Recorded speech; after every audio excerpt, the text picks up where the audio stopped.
بسم الله الرحمن الرحيم. السلام عليكم. المواضيع يعني قضايا اجتماعية. أنا هذا الخبر عاجل اللي هو الصراحة خبر جا في الدقيقة 90 بالنسبة للجميع، يعني في الدقيقة 90 وغادي يتفاعل يعني حتى هو في الدقيقة 90، يعني مع بداية الحملة الانتخابية للدورة الانتخابات 2026-2027 إن شاء الله. والخبر اللي زوين هو أننا غادي نتخلصوا من هذه الساعة المشؤومة، الساعة الإضافية أو الساعة الغير قانونية اللي كان فعلها المغرب لدواعي بين قوسين دواعي اقتصادية ودواعي يعني حماية يعني الحفاظ على الطاقة والتوفير يعني في الطاقة وفي القضايا والمسائل الاقتصادية، مع العلم أنها يعني كانت لها دور سلبي على صحة ومردودية المواطن المغربي، سواء بالنسبة للشغل أو للتلاميذ أو أولياء التلاميذ. كان يعني واحد المعاناة كبيرة اللي كنا كنعانيو منها في كل مرة كيجيو كيضيفوا الساعة كينقصوها في رمضان. المهم هي هكا غادية الأمور صراحة الله. هذا الشيء هذا القرار ديال الساعة الإضافية اللي هو كان قرار عشوائي تم إضافته بغض النظر على الدوافع ديالو كما قلنا ولا الأسباب. المهم جاء قرار على لسان رئيس الحكومة عبد العزيز أخنوش بأنه سيتم إزالة هذه الساعة في أواخر يعني الصيف، يعني 1 ولا في 10 شتنبر 2026. بالنسبة لي أنا هذا خبر يعني كخصو أولا موضوع كخصو يتحسن فيه من هذه شحال، وبزاف ديال القرارات مازال خص فيها إعادة النظر، لأنه لا يتم العودة إلى المواطن في أغلب الأشياء، وخاصة في هذه المواضيع الحاسمة والمواضيع المصيرية اللي كتهم الشعب بصفة عامة. وكما رأينا بأن التصويت على هذه القرارات والقوانين في قبة البرلمان لا يمكن أن يمثل الشعب بصفة عامة، لأن هناك قرارات نعم الشعب صوت على المنتخبين اللي كيمثلوا المواطنين، ولكن قرارات كهذه كخص يعني فيها العودة إلى الشعب عن طريق بين قوسين تقدر تتفاعل عن طريق التصويت الإلكتروني مثلا.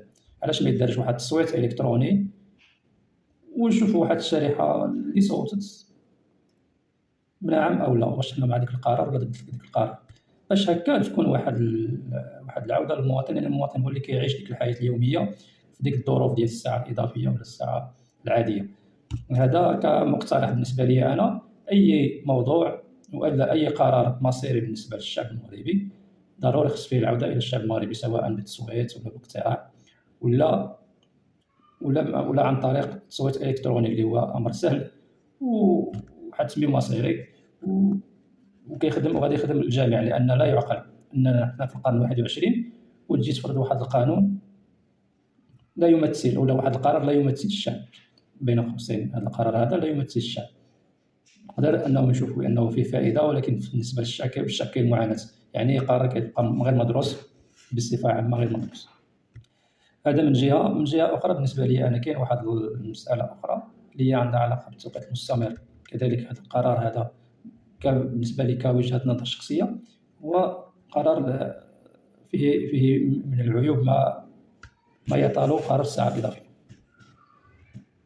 من بين هذه العيوب ديال التوقيت المستمر هو أن الإنسان الموظف ولا التلميذ المردودية ديالو كتنقص، ما كتبقاش ديك المردودية يعني ديال 8 السوايع مفرقة 4 سوايع باش هي 8 سوايع كونتيني يعني مستمرة في العمل.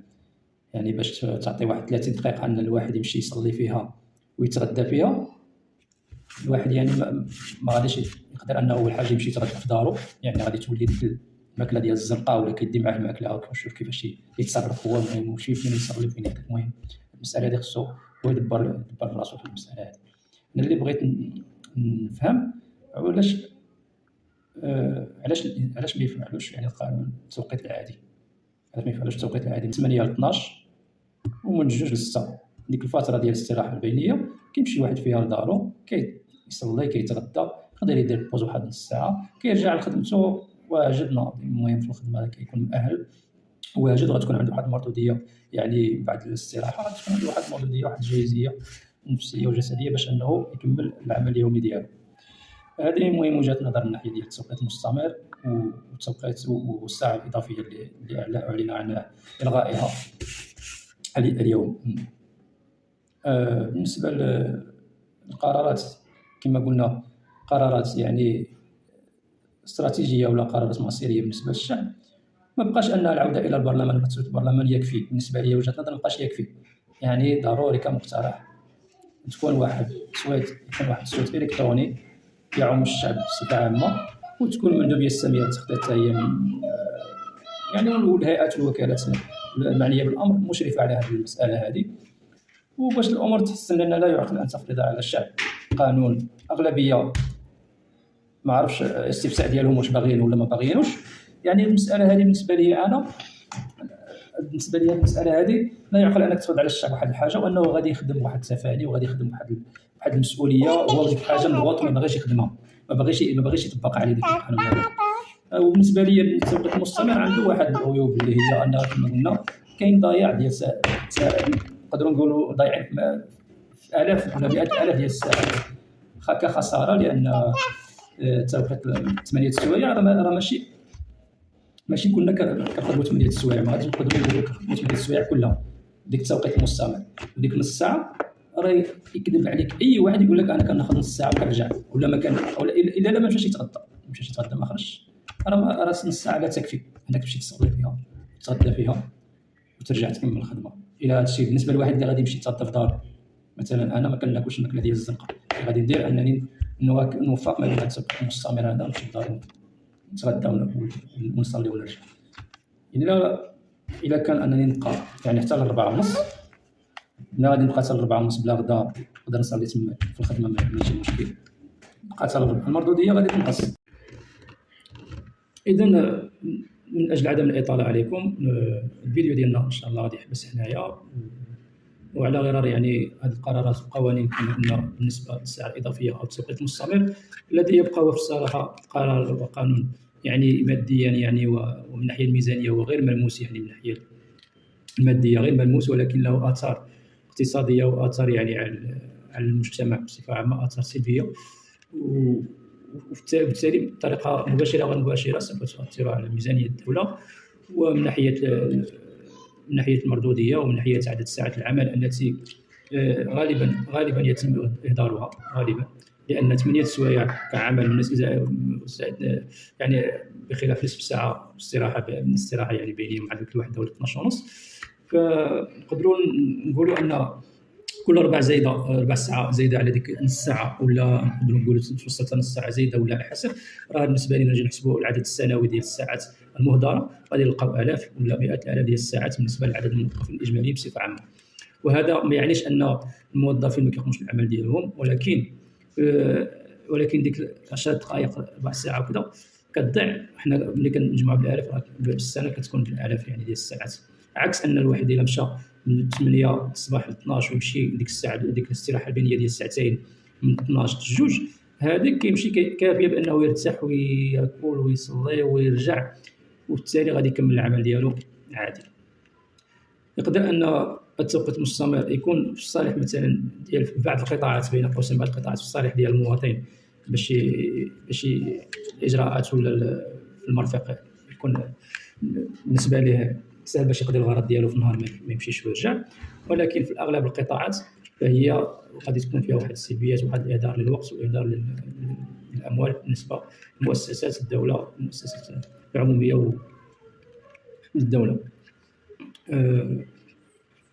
وكما قلنا هذا كيبقى قرار هذه الساعه الاضافيه ولا التوقيت المستمر كيبقى قانون وقرار غير ملموس، ولكن هناك قرارات وقوانين اخرى ملموسه تمس يعني بجيب المواطن وتترك خلل يعني اقتصادي بين القدره الشرائيه للمواطن والاجور وقدره الاجور التي يتقاضاها المواطنون في شتى المجالات وشتى القطاعات. هذا التضخم درس الميزانيه ديال المواطن والجهد ديال المواطن، وكيخلي الانسان ديما بواحد التخبط في الحياه ديالو، وبالتالي كيأثر حتى على المردوديه ديالو في الحياه اليوميه سواء بالنسبه للعمل او حتى داخل الاسره. بالنسبه لي انا مثلا الدعم ما كانش خصو يتحيد، يعني كقرار ما كانش يتحيد. رفع الدعم على المحروقات ما كانش خصو يتحيد. بالنسبة لعدم تسقيف الأسعار، هذاك خطأ بالنسبة لعدم تسقيف الأسعار خصوصا في قطاع المحروقات. بالنسبة للتخلي عن الأسامير، مصفات الأسامير أو التخلي عن تأميم قطاع المحروقات في المغرب، هو كان خطأ بالنسبة لنا، خطأ يعني اقتصادي، خطأ يعني كيضرب المجتمع بصفة عامة.